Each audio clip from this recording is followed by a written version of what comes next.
Hi guys! Welcome to my vlog, Bang na Vlog. Ngayon po, nagluto po ako ng tabia. Yan, pinakulang ko na po ang manok. Yan, yung ano po yan, yung hita. Kumukulo na po siya. Okay na po siya. Nung kumukulo po ang manok, ako po ay nagigisa ng sibuyas. Ayan, tapos lalagyan po natin siya ng ground beef. Mga 1/4 lang na ground beef. Ayan. Hintay lang natin siyang medyo maging maluto, maging golden. Dito po sa pinakulang kong manok, ang nilagay ko yung laurel, tapos sibuyas, siyempre, tapos asin, black pepper, yan, at saka nor cubes. Okay na po siya. At mamaya po, itatoppings po natin siya sa rice. Ang tabia po rice. Pwede rin bulgur, pero ngayon ang gagawin ko, rice po siya. Okay? Po. Medyo okay na po ang sibuyas. Ilalagay na natin ang ground beef. Ayan po, may lalagay na natin ang ground beef. Mga 1/4 lang na ground beef.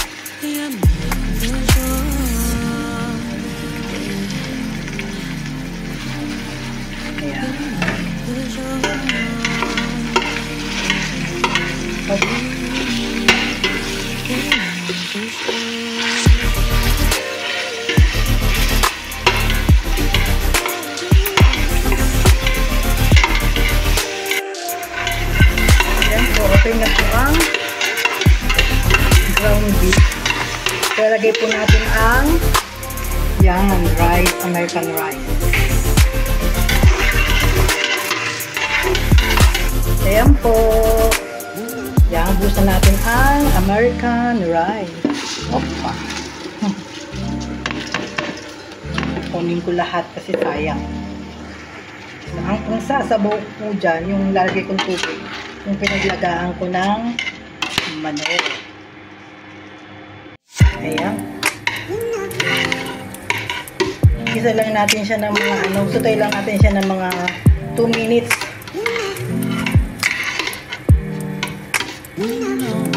Tapos lalagyan ko ng yung pinaglagaan ko ng manok, yung nanang aking ipang tutubig dito sa bigas.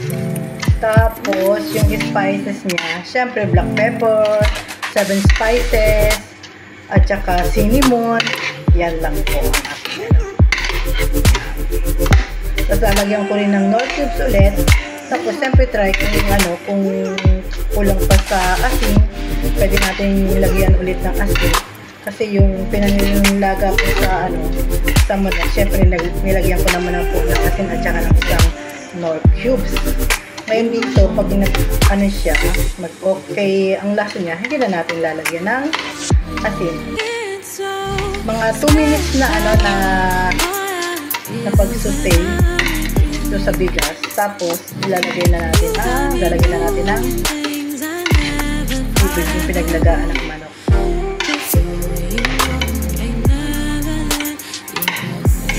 Ngali ako nakahalo. Ayan na po ang manok. Hahanguin na po natin para lamigin natin. Napatayin ko muna yung apoy.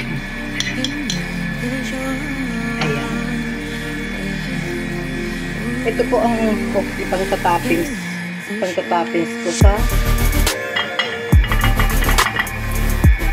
ayan. Palamigin natin.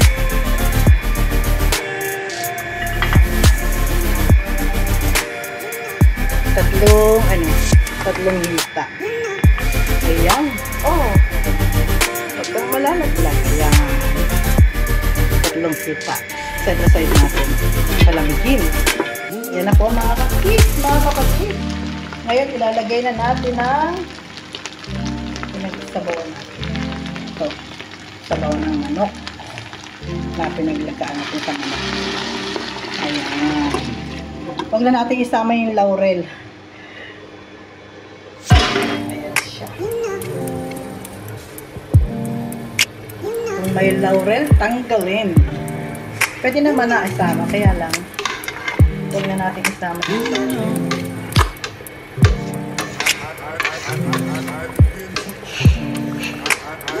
Pag kulang pa yung tubig, pwede natin dagdagan ng tubig.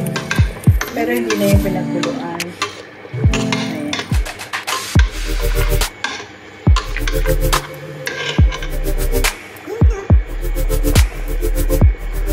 Ayan. Ngayon po lalagyan ko ng 7 spices o 5 spices. Konting, ano ulit? Yan. Konting black pepper. Tapos, ito, ang cinnamon. Cinnamon powder. At haluin. Siyempre, haluin natin. Mamaya ko na ilalagay ang Knorr cubes. Dadagdagan ko siya ng tubig kasi hinat-hinat na sobra yung nagkulang yung aking ano.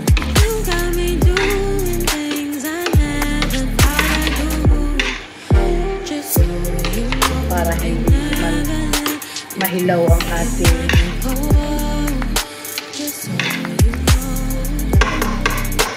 kumalang ka ng tubig. Kasi pag rice, rice American rice ang gamit, ang isang baso, kung gano'n nyo po sinukat yung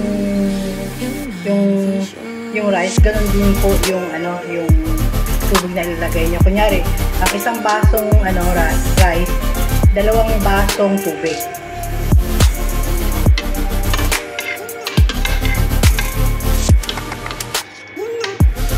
Hinaon ko na yung aking lutuan. Ngayon, kaya lagay ko na ang Knorr cubes. Dudurugin ko yung Knorr cubes para hindi, yan.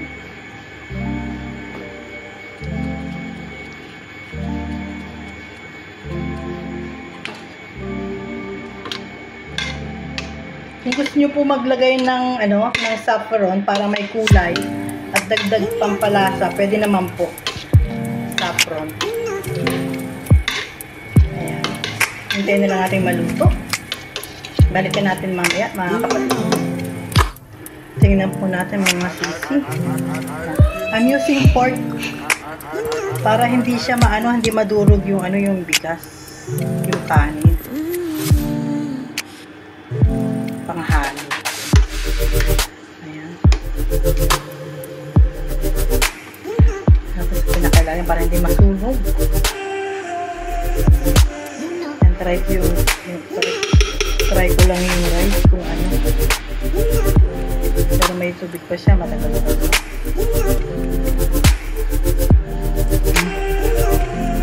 Hilaw-hilaw pa yung rice. Mga ilang minuto pa to. Yan, takpan ulit natin tayo maluto. Hinaan ko lang hininaan ng aking lutuan para hindi masunog. Hintayin natin maluto mga kapatid. Malapit na. Ayan po mga kapatid. Luto na po ang ating tabdia rice. Lalagyan na lang po natin mamaya na toppings na chicken. Ayan. Hintayin na po mga kapatid. Ito po ang aking tabdia.